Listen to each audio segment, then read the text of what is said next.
বিসমিল্লাহির রহমানির রহিম।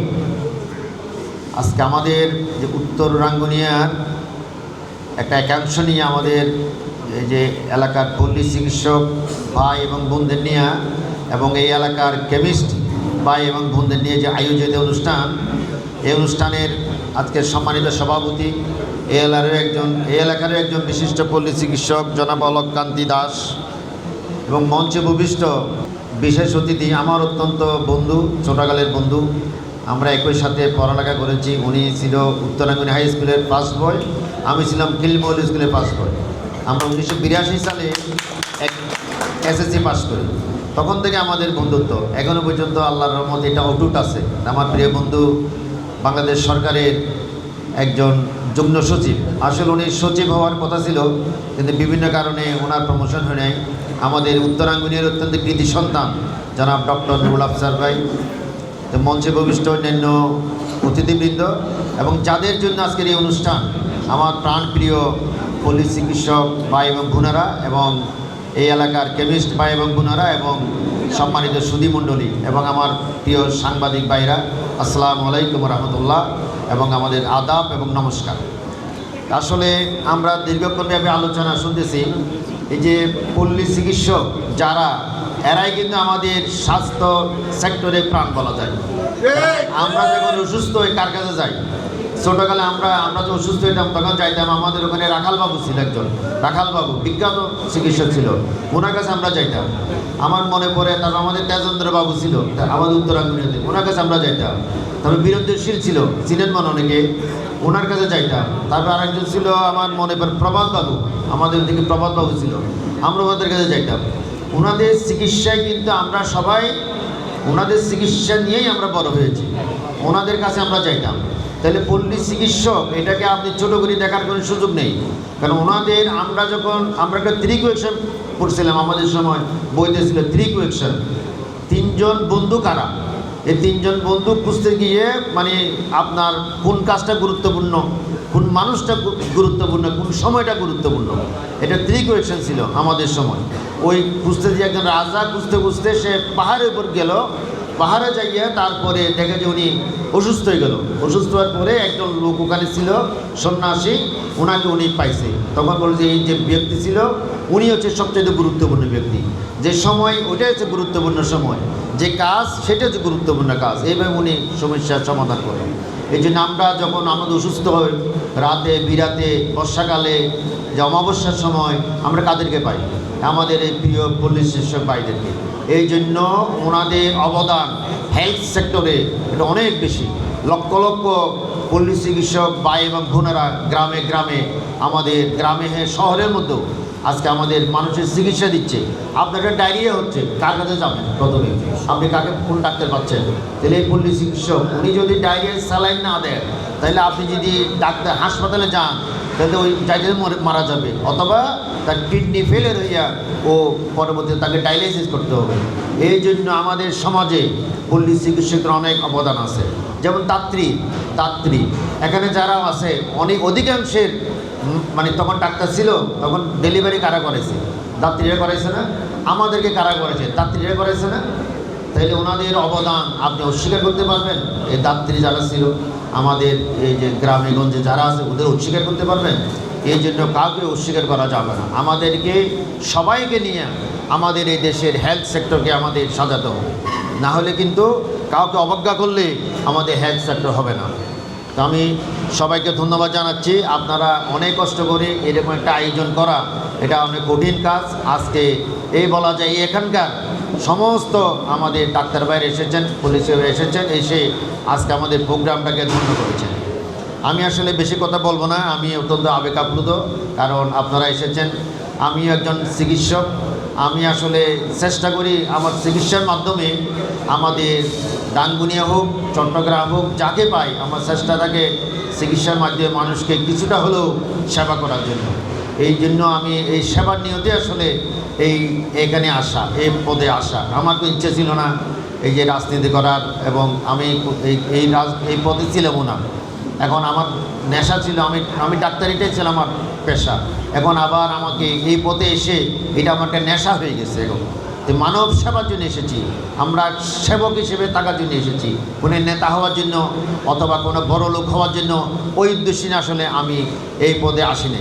কারণ আল্লাহ রাব্বুল আলামিন আমাকে যাহা আছে অর্থ সম্পদ, সামাজিক মর্যাদা এবং যেই আল্লাহ যে যোগ্যতা যেগুলো দিছে এগুলোর জন্য আমার আর এগুলো করার দরকার নেই। আমার উদ্দেশ্য একটাই, যাতে এর মাধ্যমে মানুষের কিছু সেবা করা যায় এবং মানুষের কিছু উপকার করা যায়।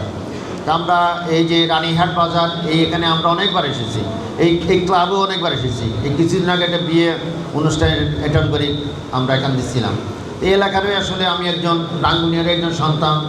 এই এলাকার আমার জন্ম হচ্ছে উত্তর রাঙ্গুনিয়াতে, রাঙ্গুনিয়ার সন্তান, উত্তর রাঙ্গুনিয়াতে জন্ম, লেখাপড়া আমার রাঙ্গুনিয়াতেই শুরু।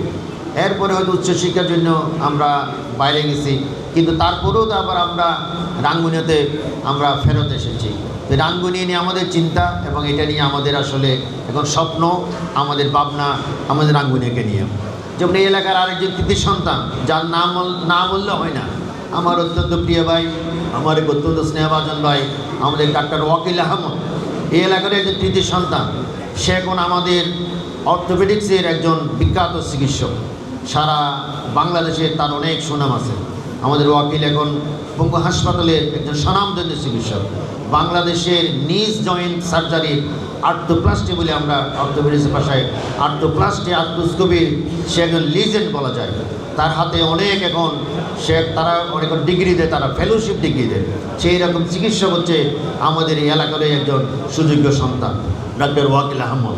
আমি যেটা বলতে চাচ্ছি, যারা আমাদের এলাকার যে সমস্ত শিক্ষিত আজকে ছেলেরা শিক্ষিত হচ্ছে, তারা সমাজে রাষ্ট্রে গুরুত্বপূর্ণ অবদান রাখতেছে, এই সমস্ত সন্তানদেরকে আমাদের অবশ্যই মূল্যায়ন করতে হবে। আমাদের এলাকার সন্তানরা আজকে সারা দেশে, রাষ্ট্রে, বিদেশে আজকে তারা আমাদের দেশের রাঙ্গুনিয়ার সুনাম বয়ে আনতেছে। ডাক্তার ওয়াকিল বললে কোথায় বলবে? রাঙ্গুনিয়ার সন্তান। কোথাকার সন্তান? রানীহাটের সন্তান। কোথাকার সন্তান? হালিমপুরের সন্তান। তাহলে এই যে পরিচয়টা, এটা তো আমাদের একটা গর্বের বিষয় না? কি বলেন? গর্বের বিষয় তো। হ্যাঁ, এই যে আমাদের গর্বের বিষয় হচ্ছে এই ডাক্তার ওয়াকিল আহমদ। তো সম্মানিত সুধীমণ্ডলী, আমরা যেটা করতে চাই যে আমাদের যে পল্লী চিকিৎসক ভাইরা, আমাদের পল্লী চিকিৎসক ভাইদের যে অবদান অনস্বীকার্য। আমাদেরকে এখন অনেকগুলো কমিউনিকেবল ডিজিজ আসতেছে, ডেঙ্গু, কোভিড, তার ইনফ্লুয়েঞ্জা, এই যে চিকনগুনিয়া, এই যে রোগগুলো আসতেছে, এইগুলোর সম্বন্ধে আমাদের টার্গেট থাকবে আমাদের এই ভাইদেরকে রিসেন্ট আপডেট নলেজগুলা ওদেরকে নলেজেবল করা। এই জন্য আমরা ইনশাল্লাহ ওদেরকে প্রশিক্ষিত করার জন্য আমাদের চেষ্টা থাকবে। আমরা কিন্তু এরকম অনেকগুলো প্রোগ্রাম করেছি, রাঙ্গুনিয়াতে হয় নাই। আমি এরকম কয়েকটা প্রোগ্রাম করেছি, বাঁশখালীতে আমরা এরকম কয়েকটা প্রোগ্রাম করেছি, আমরা লোহাগড়াতে কয়েকটা প্রোগ্রাম করেছি। এই পুলিশ চিকিৎসক ভাইদেরকে বিশেষ করে প্রাইমারি হেলথ কেয়ারটা যদি আমরা সবাইকে এগুলা চিকিৎসাটা আসলে রেগুলার পরিবর্তনশীল, মেডিকেল সায়েন্স রেগুলার পরিবর্তন, আজকে যেটা এটা কালকে আরেকটা চলে আসতেছে। রিসেন্ট নলেজ যদি আমাদের মধ্যে না থাকে, আপ টু ডেট না থাকে, তাহলে কিন্তু আমরা চিকিৎসার শাস্ত্রে কী যাব, পিছিয়ে যাব। এই জন্য আমাদের টার্গেট থাকবে, যেহেতু আমি রাঙ্গুনিয়াতে আসি, রাঙ্গুনিয়া ইনশাল্লাহ আমার রাঙ্গুনিয়ায় যেহেতু আমার এখানে বাসস্থান, আমার ভবিষ্যতে কর্ম থাকবে, সরকারিভাবে হোক যেমন হোক। এই আমাদের পল্লী চিকিৎসক ভাইদেরকে সরকারি হোক বেসরকারি হোক, সিভিল সার্জনের মাধ্যমে হোক, ইএনডিপির মাধ্যমে হোক, আমাদের উপজেলা হেলথ কমিশনের মাধ্যমে হোক, ওনাদেরকে যাতে আমাদের চিকিৎসা শাস্ত্রের রিসেন্ট আপডেটগুলা, ওনাদেরকে নলেজগুলো আপডেট করা, এটা আমরা ইনশাল্লাহ এটা আপনাদের নিয়ে করব। এবং আমরা ধীরে ধীরে এরকম প্রোগ্রামের মাধ্যমে, আমরা সেমিনারের মাধ্যমে আমাদের এই ধারাটা অব্যাহত থাকবে। ভবিষ্যতে আমরা এটা ইনশাল্লাহ করব। আমি কিছুদিন আগে আমার পারবিতে আমরা একটা করেছি, আমাদের এই যে পারবির আশেপাশে যে পল্লী চিকিৎসক আছে, ওনাদেরকে নিয়ে আমরা একটা প্রোগ্রাম করেছি কিছুদিন আগে। ওখানে তখন ওনাদেরকে ডেঙ্গু চিকিৎসা নিয়ে আমরা প্রোগ্রাম করেছি। কারণ ডেঙ্গুটা আমাদের দেশে এরকম খুবই একটা ভাইটাল প্রবলেম। তখন আমাকে জানতে হবে কোন রোগীটা আমি চিকিৎসার পর্যন্ত রাখবো আর কোন রোগীটা আমি হাসপাতালে পাঠিয়ে দেবো। এই দুইটা যদি আমি না জানি, তাহলে কিন্তু চিকিৎসার সমস্যা হয়ে যাবে। সব চিকিৎসা আমি করতে পারবো না। কত কমিটি আমার কাছে থাকবে, কত কমিটি আমি পাঠিয়ে দেবো। এই দুইটা জিনিস জানার জন্য অবশ্যই আমাদের কি দরকার? জ্ঞানের দরকার। কারণ যারা জানে আর যারা জানে না, দুজন কিন্তু এক হবে না। এই জন্য আমাদেরকে আমার ইনশাল্লাহ টার্গেট থাকবে আমাদের পল্লী চিকিৎসক ভাইদেরকে, আমাদের বোনদেরকে মেডিকেল শাস্ত্রের রিসেন্ট নলেজগুলো আপনাদেরকে বেসিক নলেজগুলো যাতে আপডেট করতে পারি, এরকম আমরা ট্রেনিংয়ের ব্যবস্থা করবো ইনশাল্লাহ। এটা আমাদের ধারাবাহিকভাবে চলবে। প্রতি মাসে অথবা 2 মাস অন্তর আমরা একটা দুইটা বিভিন্ন জায়গায়, এখানে একটা, ওদিকে দক্ষিণ রাঙ্গুনিয়া, আমাদের রাঙ্গুনিয়া মিডলে আমরা এরকম ভাগে ভাগে করব, যাতে সবাই ওই প্রোগ্রামগুলোতে অংশগ্রহণ করতে পারে।